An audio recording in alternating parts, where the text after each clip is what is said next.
away from their own box into the other one. Marcelino, did he wait too long? No, he did not. I thought he'd missed his chance, but that was composure in the box. Toyed with the defenders before, just 2 against 3 though. Verdonk, the shot blocked from Marcelino, but it comes back to him. All the way from their own box into the other one. Marcelino, did he wait too long? No, he did not. I thought he'd missed his chance, but that was composure in the box. Toyed with the defenders before firing into the far corner. Indonesia in front with...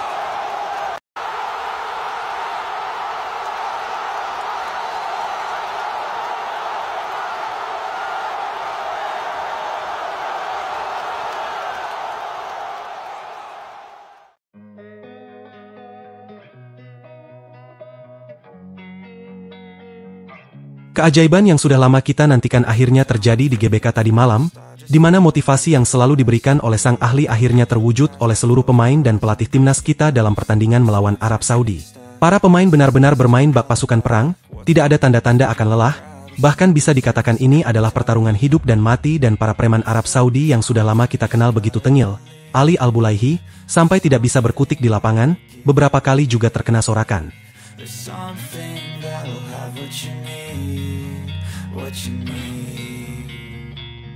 Kelvin Verdonk ungkap isi hati setelah timnas Indonesia sikat Arab Saudi, begini katanya.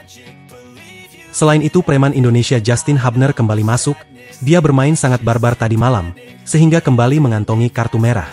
Di sisi lain, kemenangan atas Arab Saudi tadi malam sebenarnya sudah diprediksi oleh pelatih timnas Jepang, Momoriyasu, dan Sintayong sendiri yang akhirnya membuktikannya. Jadi prediksi seperti apa? Apa yang dimaksud? Yuk kita ulas selengkapnya.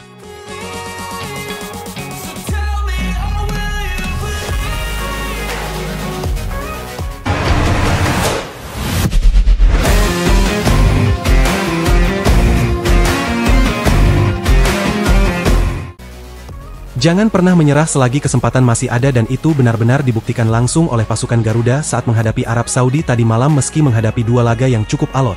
Namun semangat pantang menyerah ditunjukkan oleh pasukan Garuda Merah Putih tadi malam.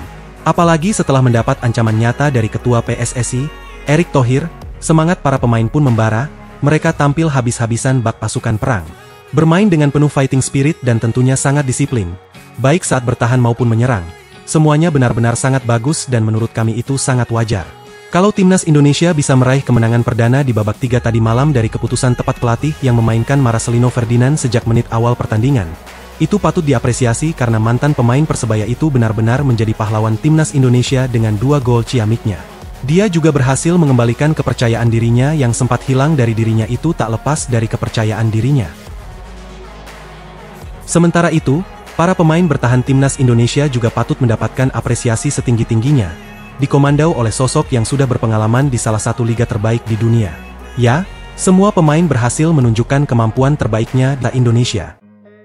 Dari Riz Rido, Kelvin Verdonk, Justin Hubner, hingga Sandi WS yang benar-benar membuat Al-Bulaihi menjadi badut di GBK terutama saat ia memprovokasi yang katanya preman timnas Arab, sehingga bermain sangat buruk dan sekali lagi pertandingan tadi malam menjadi salah satu pertandingan yang menyentuh hati timnas mania di mana-mana.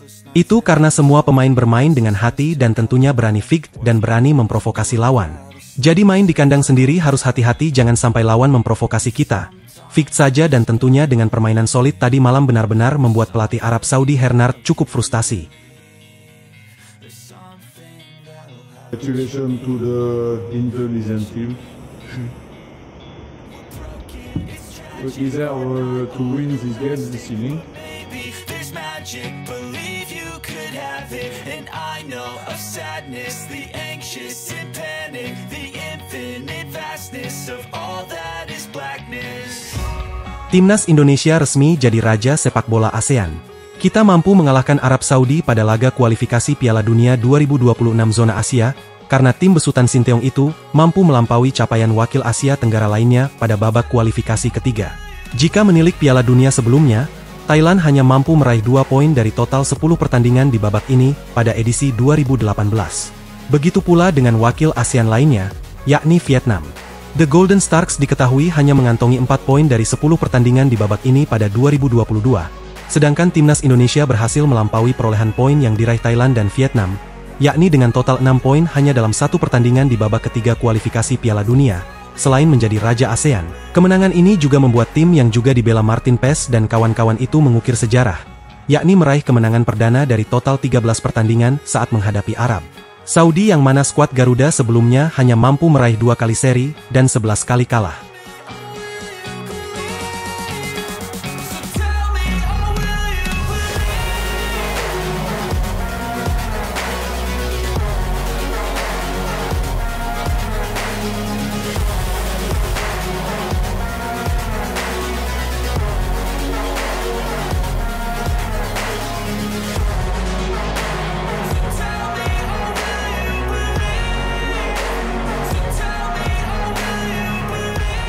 Pelatih Arab Saudi Herr Renard mengatakan timnas Indonesia memang pantas menang pada laga malam ini. Herr Renard mengatakan timnas Indonesia mengawali laga dengan tensi tinggi sehingga mampu mengalahkan pemain Arab Saudi. Selamat kepada timnas Indonesia. Mereka memang pantas menang pada laga sore ini. Mereka mengawali laga dengan tensi tinggi. Pertandingan berlangsung dengan intensitas yang baik. Mereka mengawali pertandingan seperti pertandingan persahabatan. Jadi, kami dihukum malam ini. Saya katakan sekali lagi, saya terima kekalahan ini, kata Herr Renard dalam jumpa pers pertandingan.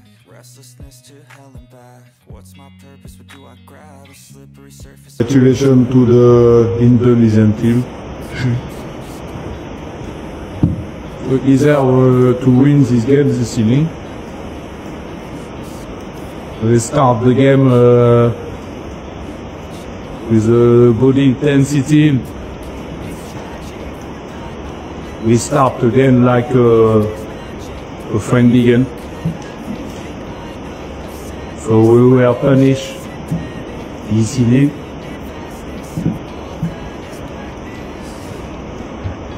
So I repeat once again, I accept this challenge. So I have to assume my responsibility this evening. Prediksi Moriyasu menjadi kenyataan. Kemenangan 2-0 atas Arab Saudi tadi malam membuat peluang lolos ke Piala Dunia 2026 mendampingi Jepang masih terbuka asalkan timnas Indonesia terus konsisten tampil baik. Hal itu sebelumnya sudah diprediksi oleh pelatih Jepang, Haji Moriyasu. Ia melihat timnas Indonesia merupakan tim kuda hitam di grup C, tetapi menurutnya skuad Garuda merupakan kekuatan baru yang mesti diwaspadai.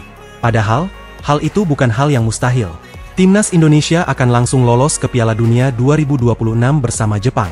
Timnas Indonesia akan lolos ke Piala Dunia 2026 bersama Jepang dari grup C di dasar klasemen kualifikasi ketiga Piala Dunia 2026 zona Asia. Demikian disampaikan Moriyasu kepada media Jepang, Nikkei Asia, dilansir dari Japanese Station. Padahal, pada awal kualifikasi, PSSI tidak menargetkan putra tunggalnya, Sintayong, untuk lolos dari babak ketiga kualifikasi Piala Dunia mengingat beratnya persaingan. Ketua Umum PSSI, Erick Thohir, meminta juru taktik asal Korea Selatan itu untuk membawa timnas Indonesia masuk ke dalam 100 besar FIFA pada laga barunya hingga 2027. Namun, hasil positif saat melawan Arab Saudi malam ini memunculkan harapan. Lolos langsung ke Piala Dunia 2026 makin cerah. Marcelino Ferdinand selaku pencetak gol sekaligus man of the match pada laga ini berjanji akan terus memberikan yang terbaik di pertandingan selanjutnya. Saya tidak akan berpuas diri. Saya akan terus melakukan evaluasi bersama pemain kita yang lain dengan komitmen untuk memberikan yang terbaik dan berjuang keras di pertandingan selanjutnya, kata Marcelino Ferdinand seusai pertandingan. Dan sekali lagi selamat atas kemenangan pertama di babak 3. Dengan melihat situasi tersebut, peluang Indonesia untuk bermain di Piala Dunia 2026 terbuka lebar. Semoga dengan kemenangan ini membuat pemain kita semakin bersemangat dan memberikan yang terbaik di lapangan.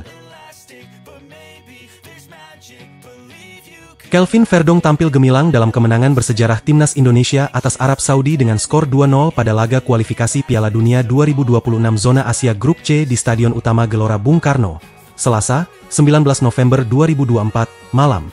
Bek kanan naturalisasi asal Belanda ini memainkan peran krusial dalam membangun serangan dengan menyisir sisi kanan dan mengamankan pertahanan Indonesia.